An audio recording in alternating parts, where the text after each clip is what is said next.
అందుకే ఒక కార్యాచరణ పెట్టుకున్నాం. ఎన్ని కులాలు ఉన్నాయో ఎవరికి వాళ్ళు వాళ్ళ సామాజిక వర్గం బాధ్యత తీసుకోండి. ఎవరి వాళ్ళు మీ సంఘం మీటింగ్ పెట్టుర్రి. మీరు 1000 మందితో పెడతారా, 10,000తో పెడతారా, ఎవరి వాళ్ళు ఏ వర్టికల్ వాళ్ళు తీసుకోండి. మార్చి 10 లోపల అన్ని సంఘాలలో వాళ్ళ వాళ్ళ సంఘం మీటింగ్ పెట్టుర్రి. అయ్యా ఈ లెక్క పక్కా ఉంది, ఈ లెక్క ప్రకారం మీ డిమాండ్స్ ఏమున్నాయో అందులో తీర్మానం చేయరు. మీరు రాజకీయంగా ఏం కోరుకుంటారు, ఆర్థికంగా ఏం కోరుకుంటారు, బడ్జెట్లు ఏం కోరుకుంటారు, లేకపోతే మీ ఉద్యోగాలు ఏం కోరుకుంటారు, ఉపాధి ఏం కోరుకుంటారో మీరు అందులో తీర్మానం చేసుకోండి. ఇవాళ ఈ లెక్కను మీరు ఏ మాత్రం కాదు కూడదు అన్నారంటే ఇంకా జీవితంలో మళ్ళీ ఇది రాదు.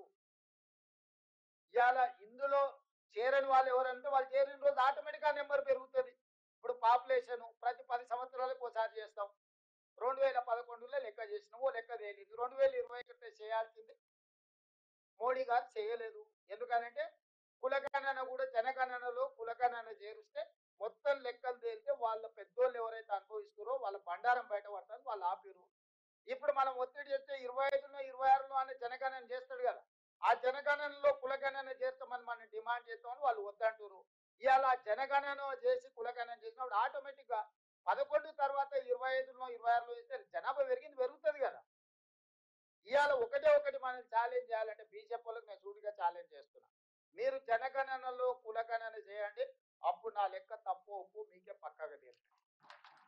మీకు చిత్తశుద్ధి ఉంటే నా అఫీషియల్ డాక్యుమెంట్ మీరు అఫీషియల్ గా మీరు కౌంటర్ చేయదలుచుకుంటే రేపు జరగబోయే జనగణనలో కులగణనను చేర్చండి, చేర్చి లెక్కలు చేయండి. చేసి నీ మోడీ గారి డాక్యుమెంట్ ఏందో తీయండి, రాహుల్ గాంధీ గారి డాక్యుమెంట్ ఏందో రెండు పక్కన పెడతాం.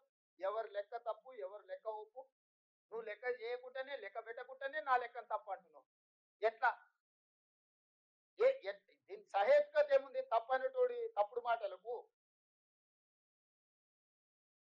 అందుకే ఈ సమావేశంలో మీ అందరి అనుమతితోటి ఒకటి రాబోయే కేంద్ర ప్రభుత్వం చేపట్టబోయే జనగణనలో కులగణనను చేర్చాల్సిందే, ఇది తీర్మానము. సేమ్ తీర్మానం మన అసెంబ్లీ చేసిన మీ అందరి ఆమోదంతో ఇది. రెండవది, ఏ సామాజిక వర్గ రెజల్యూషన్ మూవ్ చేస్తున్నా మీరు అందరు ఈ రెజల్యూషన్ కు మీరందరూ కూడా మద్దతు ఇవ్వాలి. రెండవది, ఏ సామాజిక వర్గాలు ఆ సామాజిక వర్గాల సమావేశాలు పెట్టండి. మీరు ఆ సమావేశాలు పెట్టకుండా మీరు దీన్ని ఓన్ చేసుకోకపోతే ఇది అనాథ అవుద్ది. దీన్ని అనాథం చేయకండి. ఈ నివేదికను ఈ వివరాలను అనాథం చేయకండి. మీరు ఆదరించండి, మీరే దాన్ని సొంతం చేసుకోండి. సొంతం చేసుకున్నప్పుడే మీకు ప్రయోజనం ఉంటుంది. ఈ రోజు ఇక్కడ ఈ వేదిక మీద చాలా మంది మిత్రులు ఉన్నారు. గౌడ్ సమావేశం గౌడ్స్ చేయండి, యాదవుల సమావేశం యాదవులు చేయండి, ముదిరాజుల సమావేశం ముదిరాజులు చేయండి, అదేవిధంగా పద్మశాలీల సమావేశం పద్మశాలీలు చేయండి, కురుబలు, ఇట్లా ఏ సామాజిక వర్గం, నేను ఒక్కటి కాదు, ఏవైతే 104 కులాలకు సంబంధించిన అన్నారో ఎవరి శక్తి మేరకు వాళ్ళకు. నేను మా శ్రీనివాస్ చెప్తున్న ఆరకట్క సమావేశాన్ని నువ్వు మొదలు పెట్టు శ్రీనివాస్, ఇమ్మీడియట్ గా నేను నీకు బాధ్యత ఇస్తున్నా. మిగతా అట్లా ఎవరికి వాళ్ళు వాళ్ళ సామాజిక వర్గానికి మీరు గ్రౌండ్ తీసుకుంటారా, మీరు ఫంక్షన్ హాల్ తీసుకుంటారా, మీరు ఏం తీసుకుంటారు, మీరు ఏం చేయగలుగుతారో మార్చి 10 తారీఖు లోపల అన్ని సామాజిక వర్గాలకు సంబంధించిన వాళ్ళు ఎవరికి వాళ్ళు వాళ్ళ సామాజిక వర్గాలను పెద్ద ఎత్తున సమావేశం పెట్టి ఈ లెక్క పక్కా ఉంది, మేము దీన్ని ఆమోదిస్తున్నాం, దీని ప్రకారం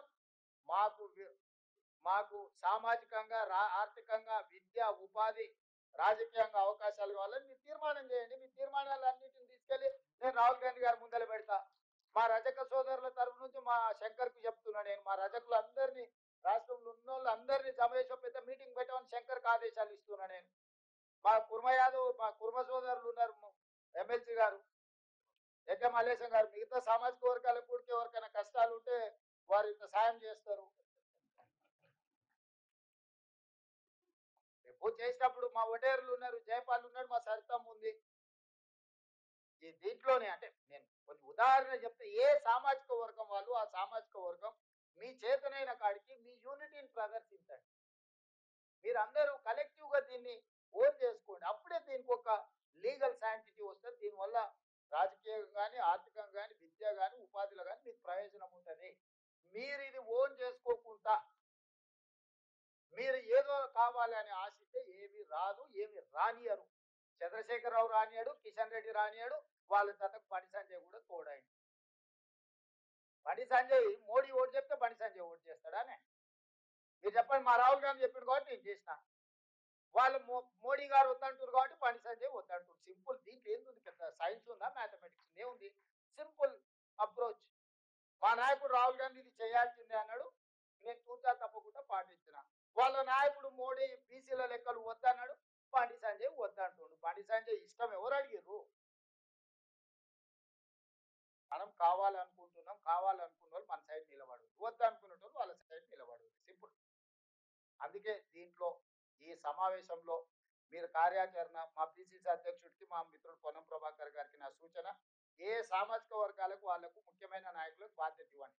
ఏ డేట్ నాడు వాళ్ళు సమావేశం పెట్టుకుంటారు, ఏ డేట్ నాడు వాళ్ళు నిర్వహించుకుంటారు, వాళ్ళ నిర్వహణ చేసుకోవడానికి వాళ్ళని ఇచ్చేయండి.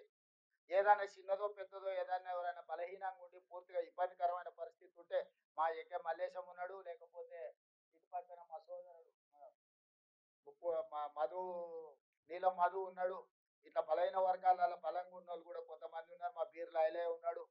ఇట్లా బలహీన వర్గాల బలంగా ఉన్న వాళ్ళు కూడా వాళ్ళని ఆదుకుంటారు. అదేమి ఇబ్బంది కాదు. ఏదున్నా ఎవరికి వాళ్ళు జేపాల్ కట్టు అంటే జేపాల్ కప్పు చెప్పేసిన సీను కప్పు చెప్పేసిన అట్లా ఇక మీ ఇష్టం. ఆ సైడ్ నేను బోధించుకోలేదు. సో నా సూచన ఒక్కటే, ఒకరు సహకరించుకొని దీన్ని మనము ఓనర్షిప్ తీసుకోవాలి. ఇది ఓనర్షిప్ తీసుకోకపోతే ఇక మనకే నష్టము. ఎందుకనంటే రాహుల్ గాంధీ గారు దీన్ని జాతీయ స్థాయిలో దీన్ని ఈ నివేదికను పెట్టి కేంద్ర ప్రభుత్వం మీద, మోడీ గారి మీద ఒత్తిడి చేయాలనుకుంటున్నారు. రేపు జరగబోయే జనగణనలో కులగణన జరగాలంటే దీనికి ఒక చట్టబద్ధత రావాలి. చట్టబద్ధతతో పాటు ప్రజల ఆమోదం కూడా పొందాలి. చట్టం నేను చేస్తా, కానీ ప్రజల ఆమోదం లార్జర్ తెలంగాణ సమాజం అంతా దీన్ని ఆమోదించిందంటే చేయాల్సిన బాధ్యత మీ అందరి మీద ఉంది. మీ అందరూ అది చేయకుండా యూనివర్సిటీలలో సెమినార్లు పెట్టండి. కైలాష్ ఉన్నాడు, లేకపోతే మోటార్ రోహిత్ ఉన్నాడు. యూనివర్సిటీల పిల్లలు మీరు ఉన్నారు కదా, యూనివర్సిటీలలో మీరు సెమినార్స్ పెట్టండి. ఇంత మంచి యాక్టివిటీ చేసినా మేము తీసుకున్నామని యూనివర్సిటీ సెమినార్స్ మొదలు పెట్టండి. ఇంటలెక్చువల్ సెమినార్స్ పెట్టండి. ఇప్పుడు అదర్ సైడ్ వాళ్ళు నెగటివ్ క్యాంపెయిన్ చేస్తారు. వాళ్ళు అన్ని రకాలుగా దీన్ని ముందుకెళ్ళకూడదని వాళ్ళు ఎక్కడైనా సూచన చేసినా మీరు చెప్పండి. నన్ను పక్కన పెట్టండి ముఖ్యమంత్రిగా. వీడు ఇంతమంది ఉన్నారు కదా, చంద్రశేఖరరావు ఏమైనా సూచన చేసిండా, హరీష్ రావు ఏమైనా చేసిండా, కిషన్ రెడ్డి ఏమైనా చేసిండా, లేకపోతే సంజయ్ ఏమైనా చేసిండా? మీరు చేసిన లెక్క తప్పు. సింపుల్. ఒకటే మాట. కాబట్టి అది వద్దు. ఇప్పుడు ఒకవేళ ఇందులో ఏదైనా లోపం ఫలానా లోపం ఉందా, ఈ లోపాన్ని సరిదిద్దామని చెప్పమని ఉంది. ఏ లోపం లేదు కాబట్టి, ఏం చెప్పడానికి అవకాశం లేదు కాబట్టి అబద్ధాలు తీసుకొచ్చి మిమ్మల్ని అందరినీ నమ్మించే ప్రయత్నం చేస్తారు. దీనికి మనం చూడనట్టు ఊరుకున్నా మనకెందుకులే, ఏదో వాళ్ళు తిప్పలాలు పడుతున్నారు. అది మహేష్ గౌడ్, పొన్నం ప్రభాకర్, రేవంత్ రెడ్డి, హనుమంతరావు, అంజన్ కుమార్ యాదవ్ సమస్య కాదు. ఇది 56.33% బలహీన వర్గాల సమస్య. దీనికి ఒక పరిష్కారం చూపించాలి. ఇది ఎక్స్రేనే కాదు, మెగా హెల్త్ చెకప్ అని నేను అనదలుచుకున్నా. రాహుల్ గాంధీ గారు ఎక్స్రే అన్నారు, నేను ఒక స్టెప్ ముందుకేసి ఇది మెగా హెల్త్ చెకప్. దీంట్లో హెల్త్ ఉంది, వెల్త్ ఉంది, అన్ని ఉన్నాయి. ఈ మెగా హెల్త్ చెకప్ రిపోర్ట్ మీ దగ్గర ఉంటే మీరు ఏ డాక్టర్ దగ్గర పోయినా, ఆర్ఎంపీ డాక్టర్ దగ్గర పోయినా వాడు కాగితం తిప్పి చూస్తారే ఈ సమస్య ఉన్నది, దీని పరిష్కారం ఏదో చూడాలని. మీకు అసలు ఏ హెల్త్ చెకప్ లేకుండా మీరు ఎట్లా భవిష్యత్తులో ముందుకు పోతారు మిత్రులారా? సో దీన్ని మీరు అవతల కుట్రని తిప్పికొట్టుకుంటూనే దీన్ని ఎట్లా మనం ముందుకు తీసుకెళ్లాలని కూడా కార్యాచరణలో, ఎంతసేపు వాడు మనల్ని తిట్టిన వాడు మనం వాళ్ళు తిట్టడం కాదు, భవిష్యత్ కార్యాచరణ కూడా మీరు అంత ఇంటెలెక్చువల్స్ ఉన్నారు. ఇంటెలెక్చువల్స్ పెట్టి దీన్ని ఎట్లా ముందుకు తీసుకెళ్ళాలి.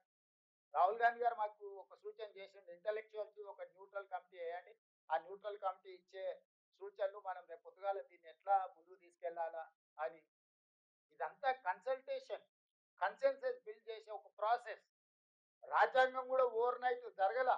ఎన్నో రకంగా చర్చలు చేసి, ఎన్నో కమిటీలు వేసి, ఎంతో మంది చేస్తే రాజ్యాంగం వచ్చింది. వచ్చిన రాజ్యాంగాన్ని కూడా మనం పరిస్థితులను బట్టి అమెండ్మెంట్ చేసుకుంటూ వచ్చినాం. ఇది కూడా మనం ఈరోజు తయారు చేసుకుని భవిష్యత్తులో మన అవసరాలను బట్టి అమెండ్ చేసుకుంటాం. ఎట్లెట్లా దీన్ని మనం చట్టబద్ధత కల్పించాలి, భవిష్యత్తులో అమలు చేసేటప్పుడు ఏమేం చేయాలో ఒక పాలసీ డాక్యుమెంట్ గా మారుతుంది. ఈ పాలసీ డాక్యుమెంట్ని వాళ్ళు డిఫ్యూజ్ చేయాలని చూస్తున్నారు ఎదురుగున్న వాళ్ళు. దయచేసి మిత్రులారా, ఈ అవకాశాన్ని జారవిడుచుకోకండి. రేపు ఎవరు వస్తారో, ఎవరు పోతారో, ఎవరి ఆలోచన ఎట్లుంటుందో నాకు తెలియదు. ఈరోజు మొండిగా ఎన్ని ఒత్తిళ్ళు, ఎన్ని ఇబ్బందులు వచ్చినా ఈరోజు చెయ్యాలి రాహుల్ గాంధీ చెప్పింది కాబట్టి చేసిన. ఈ చేసిన దాన్ని మీరు ఓన్ చేసుకోండి. మీరు ఎవ్వరు కష్టపడాల్సిన లేదు. కష్టం అంతా మేము చేస్తాం. మేము చేసి మీకు తీసుకొచ్చి ఇస్తాం. బలైన వర్గాలకు ఇదే బైబిల్, ఇదే భగవద్గీత, ఇదే ఖురాన్ అని చెప్పదలుచుకోండి. ఇంతకు మించిన పాలసీ డాక్యుమెంట్ ఈ దేశంలో లేదు. నేను అథెంటిక్ గా ఆన్ రికార్డ్ చెప్తున్నా. స్వతంత్రం వచ్చినప్పటి నుంచి ఈ రోజు వరకు ఏ రాష్ట్ర ప్రభుత్వం, ఏ ముఖ్యమంత్రి చేయలే. ఇవాళ మనం చేసినాము. నాకు అది గర్వంగా ఉంది. మా నాయకుడు చెప్పింది నేను చేసిన, నాకు ఒక సాటిస్ఫాక్షన్. ప్రజా జీవితంలో ఎన్నో సార్లు ఎన్నో ఏళ్ళు ఉంటాం. కాకి కూడా ఎన్నో ఏళ్ళు బతుకుతుంది. ఏం లాభము? ఒక నాయకుడుగా మొదటి సంవత్సరంలోనే ముఖ్యమంత్రి అయినప్పుడు ఇంత పెద్ద సోషల్ రెవల్యూషన్ ని నేను అడ్రస్ చేసినానంటే నాకు కూడా ఒక సాటిస్ఫాక్షన్ జీవితంలో. వెనక్కి తిరిగి చూసుకుంటే ఏం చేసినా 20 ఏళ్ళ అంటే నేను కులగణన చేసిన అని ఏడైనా తలెత్తుకొని చెప్పగలిగినంత ఒక గొప్ప నిర్ణయాన్ని ఈరోజు తెలంగాణ రాష్ట్ర ప్రభుత్వం చేసింది. ఇది ఆషామాషి నివేదిక కింద, కాగితాల కింద చూడకండి. ఇది బలహీన వర్గాల భావోద్వేగం. ఇది బలహీన వర్గాల భావోద్వేగం.